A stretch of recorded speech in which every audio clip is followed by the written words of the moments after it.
जी, कहा जाता है कि गाँव जो है कि निर्मल गाँव में आता है। सफाई व्यवस्था को देखकर लगता नहीं कि गाँव के अंदर जो हालात हो, कहीं न कहीं दयनीय हालात है, उसको लेकर। देखिए, आपकी बात बिल्कुल ठीक है। पॉपुलेशन के हिसाब से सफाई कर्मचारी मिलते हैं गाँव में, और पॉपुलेशन के हिसाब से जो सफाई कर्मचारी वो 5 कर्मचारी गाँव के अंदर हम हैं। गाँव में घूम रहे थे, कई लोग कह रहे थे कि खुशदिल जाके पक्षपात की राजनीति करता है। खुशदिल अपने अपने चाहते को तो जो काम कर देता है, दूसरों का नहीं करता। ऐसा भी कुछ है? ऐसा 1 मिनट, 36 बिरादरी मेरे लिए एक समान है। मैंने सरकार की स्कीमें, सेंट्रल गवर्नमेंट की स्कीमें हैं, भाई इनको गलियां भी पटेंगी, शिविर भी डलेगा तो गलियां पटेंगी, दिक्कत भी आओगी। तो वो दिक्कतें आई, हम मानते हैं भाई दिक्कत आ भी रही है, पर इसमें कोई सरपंच का दोष नहीं है। कोई चीज डेवलप होगी तो नुकसान भी उठाना पड़ेगा, दुख भी उठाना पड़ेगा। नमस्कार, फिलहाल हम मौजूद है सिवा गाँव में और हमारे साथ पूर्व में सरपंच रह चुके खुशदिल कादियान मौजूद है। कई तरह के लोग मिल रहे हैं गाँव में। कोई कह रहा है कि खुशदिल कादियान ने कोई काम नहीं करवाया, कोई कह रहा है कि बहुत सारे विकास करवाए। फिलहाल खुशदिल से ही पूछ लेते हैं कि क्या कुछ काम हुआ है आपके प्लान में। नमस्कार, नमस्ते जी। कैसे काम हुए आपके प्लान में? भाई, काम काम जो कराए हैं ना, वो तो गांव के ही बताओगे आदमी। भाई काम क्या किए हैं, क्या करवाए हैं, मैंने अपने मुंह से कहूँ उसका कोई फायदा नहीं। आप गांव के लोगों से रूबरू होकर उनसे पूछो भाई क्या विकास कार्य पूर्व सरपंच ने कराए हैं। कल हम गांव में घूम रहे थे, कई लोग कह रहे थे कि खुशदिल जाके पक्षपात की राजनीति करता है। खुशदिल अपने अपने चाहते को तो जो काम कर देता है, दूसरों का नहीं करता। ऐसा भी कुछ है? ऐसा 1 मिनट, 36 बिरादरी मेरे लिए एक समान है। मैंने 5 साल भाईचारे को गांव में बढ़ावा दिया है, ना कि मैंने जाति पाति की राजनीति की है। ये जो बौखलाए हुए लोग हैं ना, वो बेकार की बातें कर रहे हैं और लोगों के मन में एक भ्रम पैदा करते हैं। भाई खुशदिल ने गंदी और झूठी राजनीति की है। 5 साल का मेरा उदाहरण है। मेरे दरवाजे 5 साल, गरीब हो चाहे कैसा भी हो, पीड़ित हो, मेरे दरवाजे सबके लिए खुले रहे हैं। कोई गरीब आदमी दर पाए तो उसकी सुनी गई है। उसका कोई, देखो काम कई होते हैं भाई, नहीं होने के भी होते, पर उसके लिए हमने प्रयास किया है।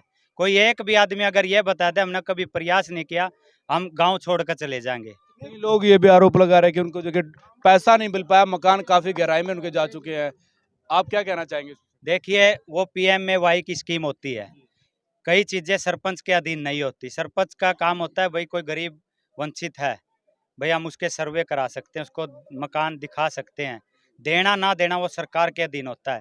जो गरीब है उसके नीचे मकान है, वो सर्वे में जब मेरे गांव के 80 मकान पास हुए, आज भी हो रहे, लिस्ट तैयार है।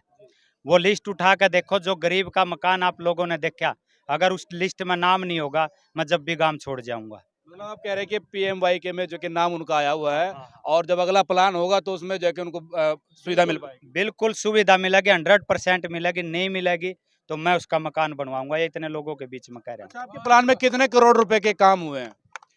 मेरे गांव में अगर गिनती करो, वैसे अंदाजा मेरा 45 करोड़ के आसपास गांव में काम हुए हैं, जिसमें 8 करोड़ का सीवर लाइन डली है, पानी की लाइन डली है गांव में। 2 बड़े ट्यूबवेल लग लिए, एक बड़ा ट्यूबवेल और लगना है। उसके बावजूद STP बना है 3-3.25 करोड़ रुपए से। मेरे गांव के स्कूलों में कम से कम 2-2.5 करोड़ रुपए लगे हैं, जो उनको कमरों का विकास, उनका रस्तों का, परेड ग्राउंड का, स्टेज का, जो भी स्कूलों में काम हुए हैं वो काम हुए हैं। उसके बावजूद पुराने जो अपने MP थे, उनके बजट से हमने 1.5 करोड़ रुपया मिला है गांव के विकास कार्यों के लिए। उनमें भी जैसे तालाबों की 4 दीवारी है, वो भी काम हुए हैं। एक सुदामनी कम्युनिटी सेंटर है, वो 2.5 करोड़ के लागत से बनने लग रहा है।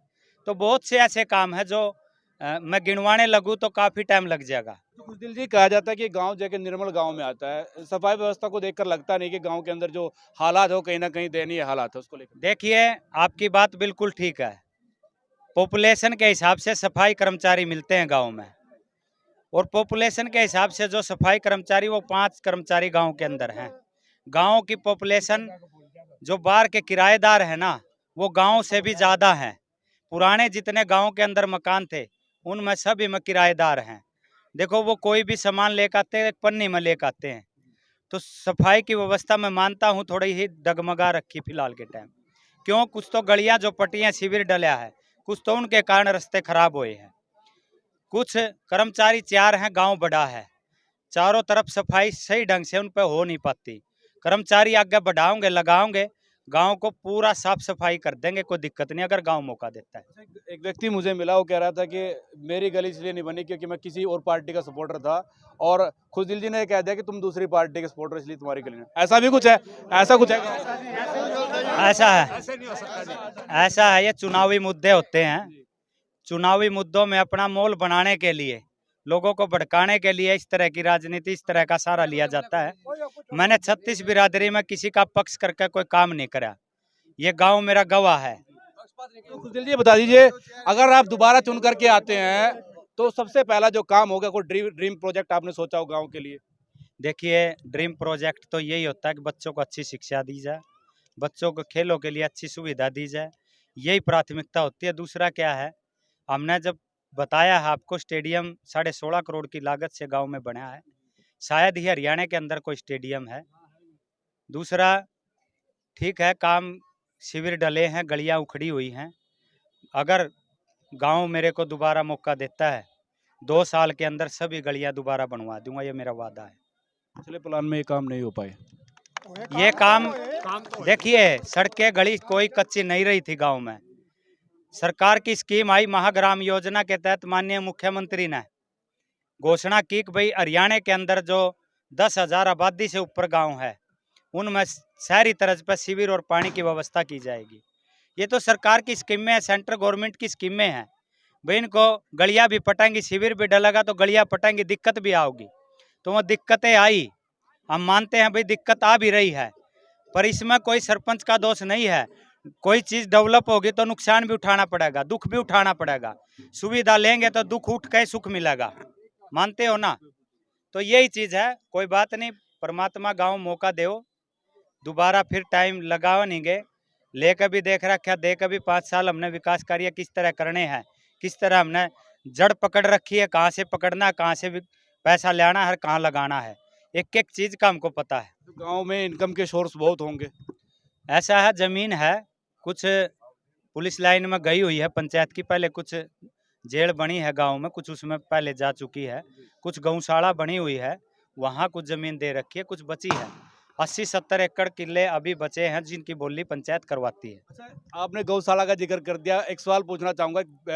विपक्षी पार्टी के लोग हैं, वो कह रहे हैं कि आपके समय में जो है गौशाला का शेड ही तुड़वा दिया था, ऐसी भी कोई बात थी? एक मिनट, ऐसा है जी, देखिए वही बात है, पंचायत चुनावी माहौल है, बौखलाया हुआ आदमी कुछ तो कुछ बोलेगा, हम उनकी बौखलाहट पे कुछ प्रतिक्रिया नहीं करेंगे। दूसरी बात, गौशाला है, मैंने शास्त्री कर रखी है, गुरुकुल की शिक्षा ली है, मैं गौशाला को गौ की सेवा करता हूँ, तन मन धन से करता हूँ। कभी ऐसा मन में विचार नहीं लाया कि भाई मैं गौ की सेवा, हिंदू धर्म मेरा है, मैं गौ की सेवा बिल्कुल निष्पक्ष होकर करता हूँ। ये तो जो कहते हैं ना कि भाई शेड तड़वाया, कोई एक बता दो भाई कहाँ शेड टूटा, मैं जो जुर्माना गांव मेरे पर लगाओगा, अगर मैंने कोई शेड तोड़ा मैं जुर्माना देने के लिए तैयार हूं। देखिए, फिलहाल खुशदिल कादियान जी हमारे साथ मौजूद थे और बेबाक तरीके से अपनी राय को रखा है, हर एक सवाल का बड़े ही निडर तरीके से जवाब दिया है। आप लोगों की क्या कुछ राय है, कमेंट बॉक्स में राय जरूर रखें और इस वीडियो को ज्यादा से ज्यादा शेयर जरूर करें।